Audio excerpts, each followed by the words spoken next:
Hello and welcome to the Problem Gambling podcast. I'm Barry Grant, an addiction counsellor with Extern Problem Gambling. My co-host is Claire Donegan, lived experience recovery coach with our new service, EmpowerHer Recovery Network, which is something that we're promoting with this new special series of the podcast, talking to women whose lives have been impacted by gambling harms in different ways. And if you'd like to learn more about our new service, EmpowerHer Recovery Network, just go to the main page of the website, problemgambling.ie, and the link will be there to give you all that information. Today, we're delighted to welcome our guest, Tracy Madlin, who is a grateful recovering compulsive gambler and lived experience support worker and many, many, many other things that we'll probably get into today. Tracy, thanks a million for joining us today. How are things in your part of the world, or whereabouts are you based? Um, Hello, I'm really grateful to be here. I'm in London, in southeast London. Yeah, the weather's pretty hot today, but when I was gambling, that wouldn't have affected me, because I never really saw the weather. So I'm really grateful to be here today and absorbing all the nice things in life. Brilliant. Well, hopefully after this you can get out and enjoy the London sunshine, get away from the screen for a bit. Claire, did you want to jump in with some questions for Tracy? Yes, thank you, Tracy. So can you maybe bring us back to what your life looked like before you started gambling and just talk us through how that started for you, and what that was like? Yeah, with pleasure. For me, I realised I had a problem, you know, at a very, very young age. Looking back now, um, I was we used to go to like a caravan park for our holidays, and I was, 3 or 4 when we got our spending money. I always wanted to play the prize bingo rather than go on the rides. And then I was always that wanted to play cards, and I would never play cards unless it was for money. And then from the age of at the age of 16, I fell for my daughter. I had my daughter when I was 17, and I'm really proud to say she's just got her PhD, so I'm very proud of her. And I'm 60 years old now. And then when she was growing up, I got a job, ironically, in a bingo hall. Just sort of first of all working on the bar, working doing the prize bingo, in the bar, and calling. That was from sort of the age of 18. That ended up with me being an area manager. I ended up working, taking a job there full time, being the manager, regional manager, area manager.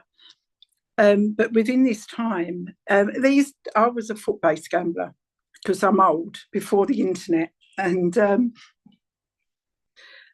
found myself, when the place is shut, which was wrong. I could have easily have lost my job. We only had a couple of machines then, but they, when it shut, I thought, oh, I'll have a go.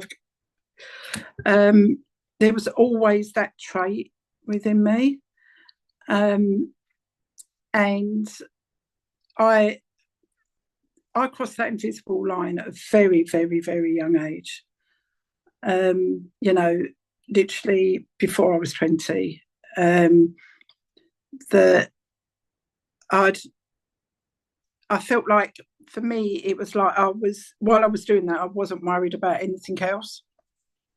And carrying on from that, I first walked into, I have to say, like a GA support group, 32 years ago. And that was after years of robbing Peter to pay Paul. Always physically, never missed anything physically, but emotionally, I knew I wasn't there. And then when I walked in, it was a room of 54 men and myself. And this resulted in myself I became one of the men. I became the mum of the group. And I sort of organised different things, but I wanted to fit, because for me, my gambling, I didn't know, while I was gambling, it was just me. I didn't have to fit anywhere other than in my head, which wasn't always a nice place to be. And this resulted in me in abstaining. I'm going to say abstaining. I abstained for about 10 years. But I was hanging on by the wing of a plane.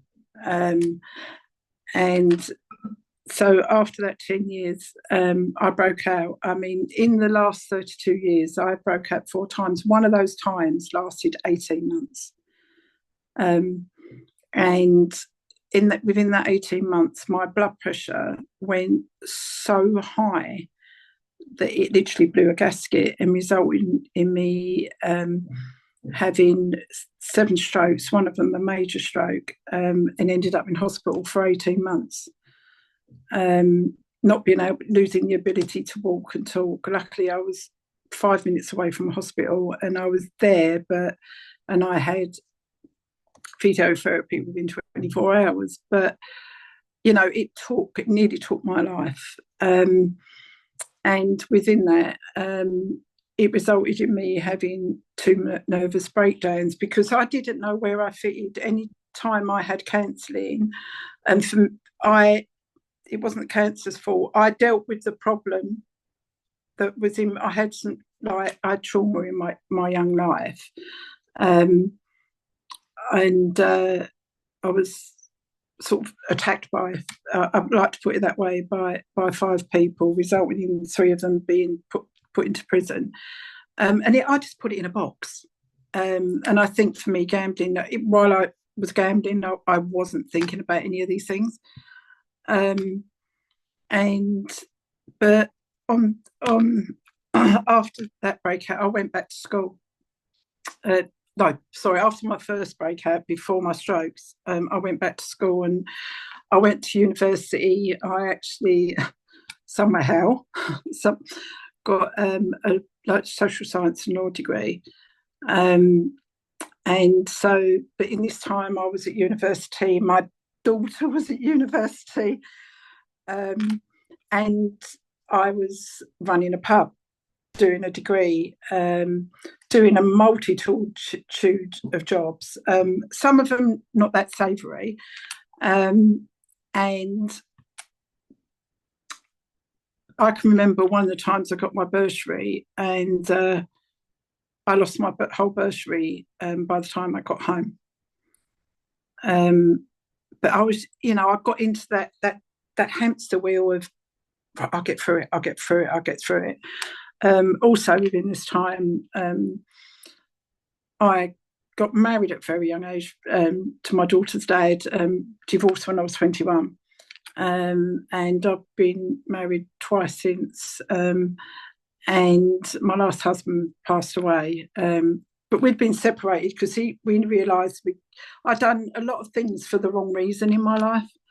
And then, but when I had my strokes, I couldn't then go back to practicing because of, I'm okay, but if I get really tired, my speech slurs, and I haven't got the memory I had before, but I've realised that that's okay. That is okay. So it was, up until, I like to say 1,659 days ago, I was abstaining for different periods of time, years, at different intervals. But that day, I'd got, I suppose, complacent. I still had an ego. I just thought, everyone used to say, "Oh, Tracy, you're so lovely," and in my head, I'd say, I'd be thinking, if you knew me, you'd hate me, because the way I was still a shell of myself. And on that day, I actually found the internet, and it was not to do with the money. It took me to somewhere I think I needed to go at that time, but it took me to a horrific place, sitting on my living room floor, banging my head against the wall, pulling my hair out, and thinking, this will kill me. And that's the day that my life really, really changed, because that was my day of being sick and tired of being sick and tired. And that was the day I Googled everything. And I realised that for me, I needed more than one tool in my tool bag. And I reached out to every tool I knew. And for the first time in all that time, I got myself a sponsor. And it was like, wow, there was this person that knew everything that I could share with. And that I'm happy to talk. Do you want me to continue on to what happened from there? That took me to the following day, reaching out to Gordon Moody Association charity, who absolutely really, really helped me. Within the last, I suppose, nearly 5 years, but I tend to say in days, because the years before I used to say, "Oh, how long have you been off?" I go, 6 years. But it was a word to me. One day at a time, for me, it is a good way. And I also believe that whether you've been off 50 days or one day, no one is any better than anyone else. We're all one day away from a bet. So I try and put as much effort into not gambling as I did to gambling, and secrecy and lies. So within the last 5, so many days, but coming up 5 years, my life has changed dramatically. Ironically, one of the biggest things, other than the support I've had, is when my daughter rings me, she go, "Hello, Mum, how are you?" Not "Hello, Mum, where are you?" And the day she started doing that, I just thought, I cried, because I'd made the harm I was doing to myself. I thought because I was functioning, everything was okay, but it made it normal language for my daughter to say, "Hello, Mum, where are you?" Not "Hello, Mum, how are you?" And I had to learn myself that I'm a good person. I was unwell. I will always take my medicine, because I'll always have that in me, but I can't run on empty. So my life has completely changed. I am now a trustee for Gamblers Anonymous, which I feel very proud of, because there's not a lot of women on the board. I also aware that I take time for me. There is 1 or 2 days in a week that I go for coffee, or I meet people for lunch, because I also noticed at the beginning I was trying to do everything. And in recovery, you have to enjoy your recovery. You can't resent your recovery. And if you do too much, I was like, okay, there's what I can do. I can't rescue the world. I realised I had to rescue me first. So yes, I am now, my life now consists of being a facilitator for Bet No More. I've really proud that just under 2 years ago, I qualified as a addiction counsellor in drugs, alcohol, solvents, and gambling. And because I thought I'll never be educated, I'll never be able to do anything again. There is such a world out there.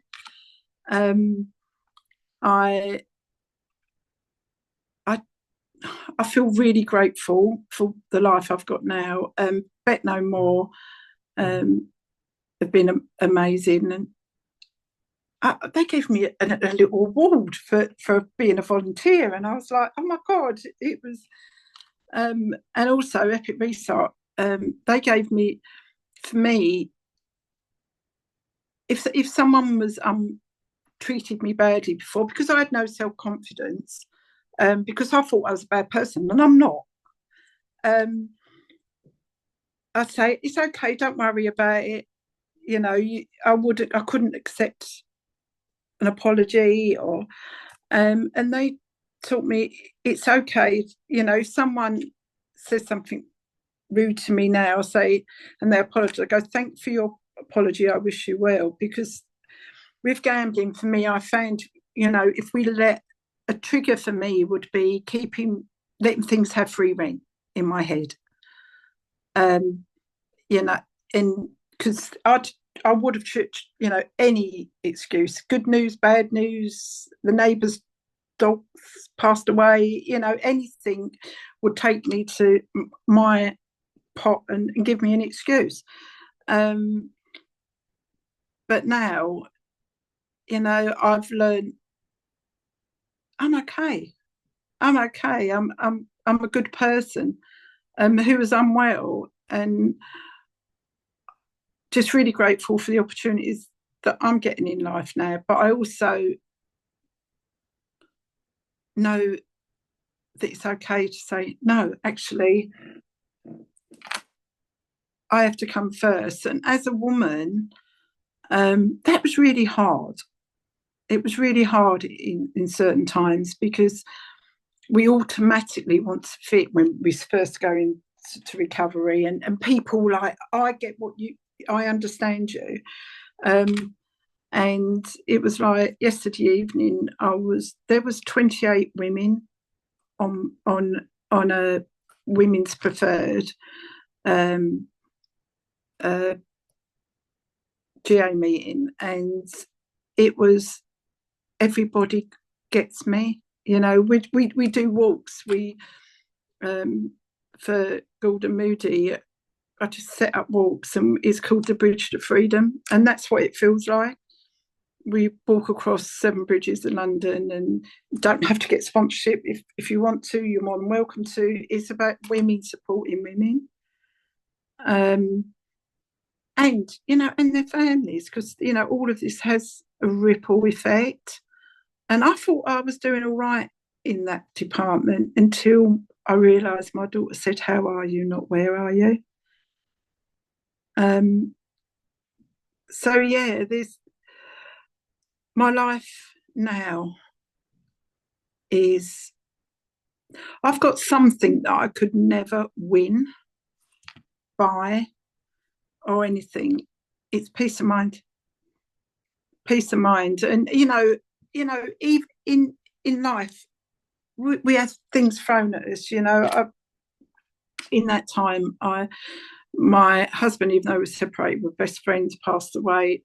God, that would have been a reason, an excuse.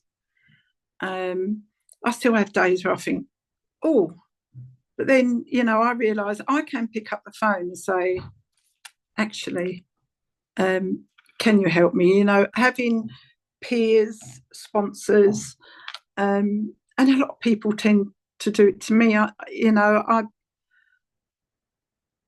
now sponsor other people, and I realise that that's a big, how can I put it, a big blessing, because that is a very hard thing to do, not on my side, on that person, because when I first started doing my steps, my step 4 was, I'm so sorry. On step 4, I had a library, but it was so liberating just to say, actually, it's all out there. And I managed not to put things away and just put it in a box, because before I'd been told, well, leave that in the box. When I opened that box, it was like this imaginary box. I could see it. It was jumping out with jumping jacks and everything. And no, there's no imaginary box, but there is a box that I can say, actually, I need a bit of help today. And by me asking someone else how they are, takes me out of, that trigger would last for 5 minutes, and I realise the damage can absolutely last a lifetime. But what I always say is, you're not alone. We isolate ourselves so much when we're gambling. I was the person that I had so many water infections because I wouldn't go to the toilet. Why would I leave the machine and go to the toilet?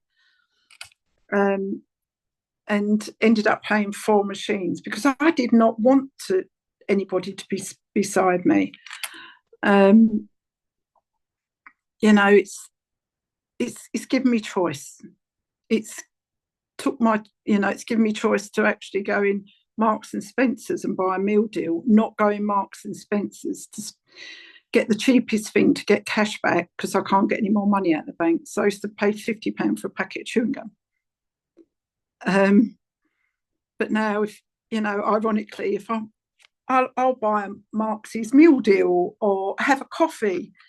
I still think some of their coffee is really expensive, but that's normal life, But yeah, so I'm in a pretty good place, and I feel like I've got family that get me. And yesterday on something else on Monday, I do a physical meeting as well as Zoom meetings. And I know I was asked by the Forward Trust to set up a gambling one in Essex, which was a big step. And I was in there on Monday, and this is where I felt like coming home. I thought, do you know, what is this feeling? And I just felt happy. We lose that ability for them feelings. And but a lady that was in the jiu-jitsu prison system, I'll say, actually come to the meeting outside. And if that happens once a year, I'm truly grateful for the opportunity to be part of it. There was so much wisdom in everything you just said there. Some great one-liners as well. But I think you really highlighted, to me anyway, how difficult the addiction is on your health physically, because we don't actually talk about that a lot, but it's something that I really suffered with myself. And I have talked about this before, but I ended up in A&E from pure exhaustion from stress of this, and things like memory loss were an issue for me. That's how stressful this is. And you've described having 2 strokes there. This is not something that is in any way passive. It takes a hold of every part of you. And I think you've really, really highlighted that there. And, fair play for how you got through all of that, how you went back to school. It's really inspirational, what you've done. And you've also very much highlighted the importance of peer support and how much that has played in your life. Can you tell us a little bit more about because it was the women's residential treatment, was it, that you did with Gordon Moody? Yes. In the time when I went, it was the residential, and we'd have 3 days a month. It was over 3 months, but the residential was only like 3 days at different periods over the month. 3 days, 3 days, 3 days. Now, I was really grateful to have been invited. They've got a full program and a residential that women can have completely free in Wolverhampton for 6 weeks. And they have taken people from Southern, Northern and England and accepted them on their program, which is absolutely amazing.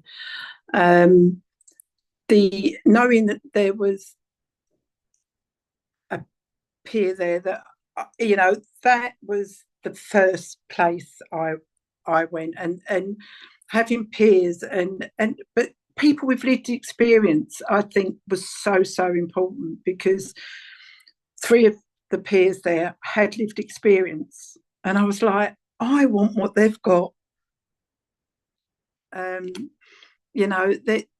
They were amazing, and with Epic Restart, the peer, Epic Restart is for me, having peers that wasn't only just dealing with the addiction. That's all run by people with lived experience. It was what do I do after? Because, I'm in a recovery, but I still don't like myself. And it was like learning to love yourself. When I was gambling, would I have stood on some grass barefooted? I was like, no, I'd have too much to do and I'd find that boring. Now I look out my window, it's not dark anymore. But having people that understood that and have been there, but because I've got a stick, when I went there, everybody done archery in a wheelchair, and basketball, because then we're all the same. It was like no one's any different. It doesn't matter what disability you got. All the things, some of the things I done in my addiction, I realised it was something I'd done then, and I honestly believe the reason why the mirrors on the side of a car are small is, don't forget what's behind you, but it's the past. The window screen in front of you is where you want to keep going. I absolutely love that. That's a really good way of thinking about it. And just there's some really interesting techniques there about how you're interpreting your recovery, but at the end of the day, it is, you don't just get into recovery day one and then you're fine. Like, there is a lot of work behind it, but the first year was really hard. I rang my sponsor every single day for the first year. It was like, am I doing this right? Am I doing that? She went, there's no, everyone's recovery is different. For me, I abstained by having one tool. I realised that I needed all these different tools. And so I'm an avid believer of an umbrella of services. If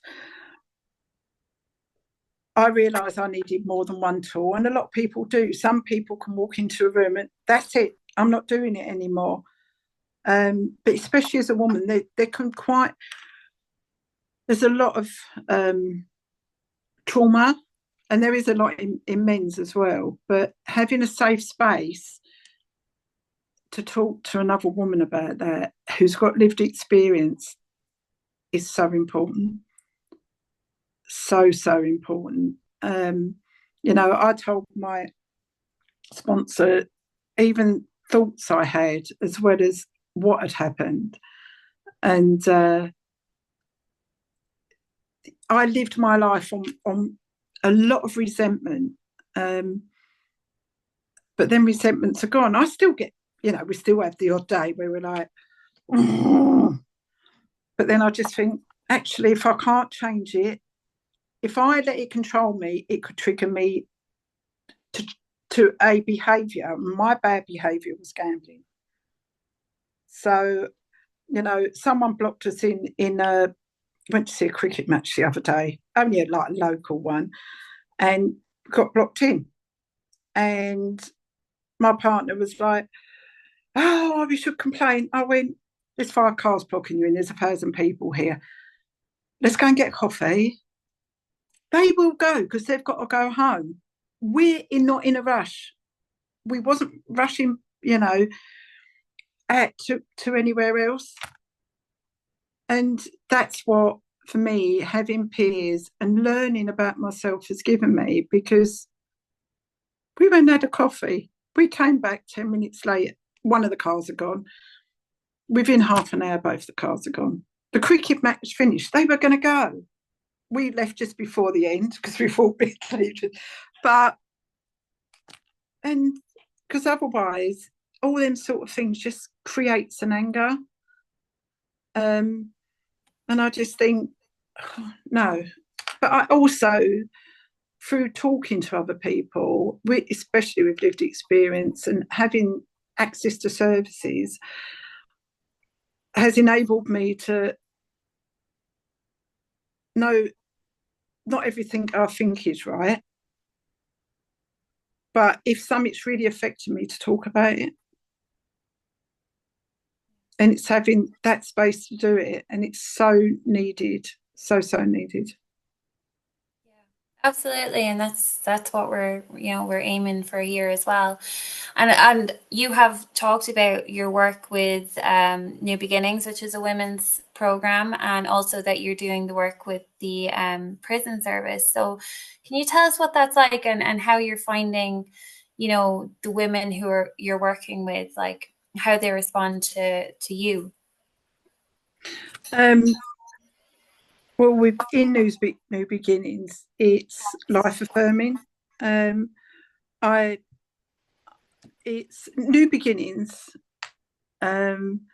is such a safe space for women, and they respond really, really well. I think it's because we would also share an overview of our story as well, because, you know, everyone's story is different, but there's a lot of likeness, a lot of similarities, and it is working really well. It's getting really, really busy.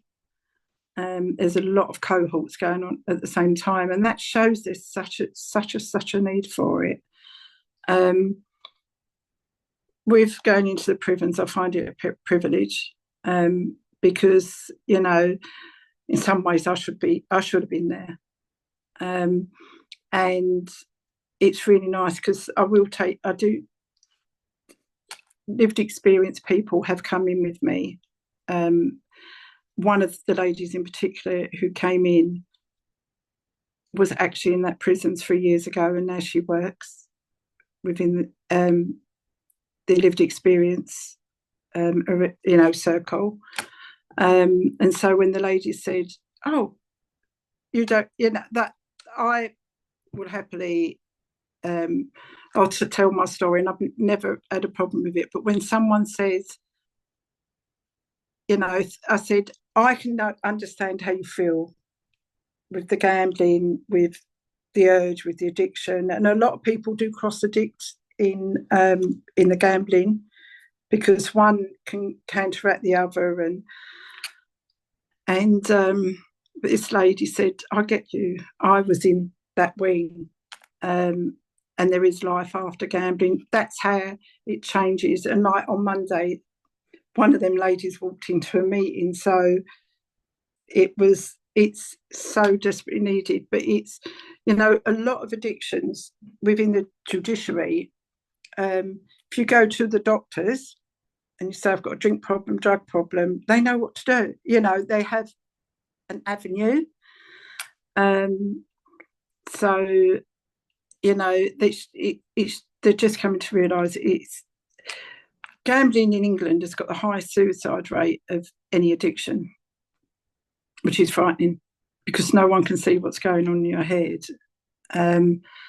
So I'm actually to do with New Beginnings and Gamblers Anonymous. Even a local, funeral directors a few miles away are having a suicide awareness day for addictions. But we've been asked to go up and just if people want to come over and talk, because they've even noticed how bad it's getting. And so, yeah, both of them I find really, really important. And like it's given me loads and loads of opportunities to meet people within that circle, and sort of bet no more. Even I actually I didn't have any boundaries, and I actually done a course on boundaries, setting boundaries, because I knew about other people. You know, I could say to them, "You need to set boundaries." I didn't know what my boundaries were. Yeah, so that I've got a lot from that, and also with, you know, game care, I've met a lot of people from casino industry because they want to know how to deal with people with gambling harm. And at first I was like, oh no, and then I thought, actually, we've got to have a voice. You're never going to stop this, but we need to be able to, you know, if they're reaching out and said, can you advise us on what to look out for? I was like, yeah, the first thing is don't you think you've done enough? The first thing, if someone has said to me, are you okay? Are you okay? The odd time that might have worked.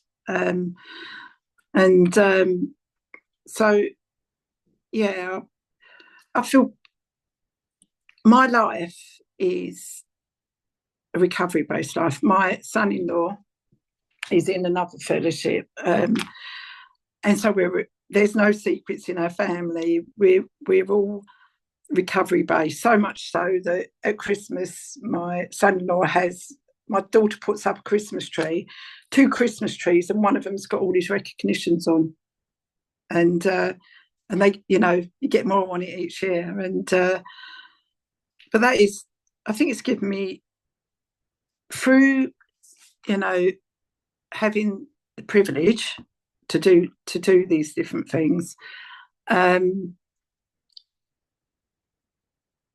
me, it helps me. And ultimately, I have to look after me to be able to be there for other people. And I'm selfish for my time.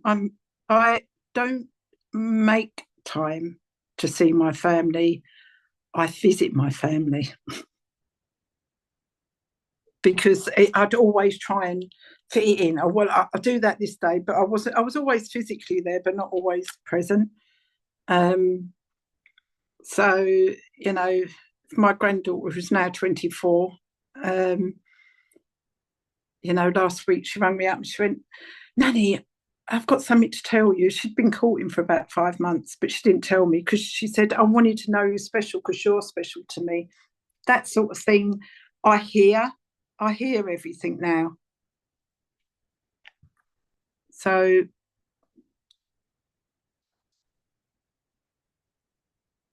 you signaling me there, Claire? Okay. No, I mean, there's so much in there, Tracy. I mean, even just going back to the start, I mean, something that kind of stuck in my mind was you spoke about, you know, 10 years abstaining and then breaking out, and then more years abstaining and then more breakouts and so on. Because there's this idea in AA, in Alcoholics Anonymous, of what they call a dry drunk, which is somebody who's not drinking, but they're not in recovery. But there isn't a name for that with gambling that I'm aware of. I don't know if there is. I have used that saying before. Like I was like a dry and drunk in gambling, definitely. Yeah, and you see that with some people sometimes. They are abstaining, they're not recovering. Yeah, I suppose there is a difference there. How would you see the difference? Change. Oh, sorry. Sorry. How would you see the difference between the two? For me, the difference is behaviour. My behaviour, I always thought, I'd be within the room and I can't abide bullies or anything like that. But there could be some strong talkers in there, and I go, "Who are you talking to?" and all that along them lines. And then I realised actually other people's recovery is not my recovery. And yeah, I was completely, as you put it, a dry drunk. I was functioning. I was a functioning, recovering, compulsive gambler, but I wasn't me. I was just functioning. Now I'm feeling. That's the difference. And sometimes them feelings can be like, oh, what's that? I was in a shop about 3 weeks ago, and the lady said, "Oh, could you get that down for me?" So I got something off the shelf for her, and she went, "Oh, so lovely. It's lovely to meet you." I ended up crying my eyes out because she was so nice. The good thing is we get our feelings back. The bad thing is we get our feelings back. But the difference is I was functioning, and I was very angry. I was angrily functioning. The difference is now, if something upsets me, I don't find, which I did do when I was abstaining. I had a brand new pair of glasses, and I was like, "Oh, poor me," and I threw my glasses against the wall and broke them. I've got out of that poor me, and I've actually now, and I actually realise now there's a reason that happened in my life, because I'm happy. It took me, I had happy times in my life, like having my daughter, my only child, her wedding, my granddaughter, but I didn't know how to be happy for me. And that was that first day I noticed it. I was like, what is this feeling? Oh, and I thought, oh God, I'm happy. And I've realised there's a reason my life went that way. There is a reason I'm happier now than I've ever been. And I can sit with myself. I would never sit with myself before. I'd always have to be, I think if I slowed down, someone would get to know me. Now I purposely have, I like my own company. And I make sure I have that at least a couple of days a week. I might go out and meet someone for a coffee, or, someone from the meeting, or meet one of my sponsees, but it's for me. And so, yeah, the difference is feelings. My behaviour. I used to think my behaviour was all right because I was doing everything in the room. Actually, I wasn't doing. It wasn't the room's fault. I wasn't doing myself justice. Yeah, no, thanks so much for explaining that or giving your thoughts on that, because I just thought that was really interesting, and it does come up quite a bit. And I suppose even the difference between the two things is going to be different from person to person. Like you said, everybody's recovery is different. You can't do anybody else's recovery for them any more than they can do yours for you. Claire, any final thoughts or questions for Tracy before we wind it up? I think that Tracy has just highlighted the beauty that's in recovery. You're so positive in everything you say, but you're living it. Do you know what I mean? You're not just talking about it. You're very clearly living that recovery lifestyle as you've described. And I think what I'd like to know is what you would advise for other women who are not in that position right now, but who want to get to it. What do you think they should do or could do? Really, I think realise that it's okay not to be okay, and just reach out. Reach out for help. there's no judgment. You know, it takes a very, very, it took me a long time to learn this. It takes a brave person to reach out. But it's nothing to be afraid of. You know, it was something happened for me, to me, about 4 or 5 months ago. I went to a physical meeting, and there happened to be at that physical meeting a gentleman that took my hand 32 years ago, and my sponsor. And I was like, I mean, the man who took my hand, you know, it wasn't his fault the way my life went. But it was him and my sponsor and me, which I got someone to take a photo. So never be afraid to reach out. And there is life after gambling. There is life, emotionally, physically. It's given me choices that I love travelling. And when I used to travel, when I was gambling, I was always scared of the postman. I'd pay the postman to not deliver my post while I was away. And while I was there, it was like, I was just trying to get out of my head, you know, emotionally. Now it's given me choices that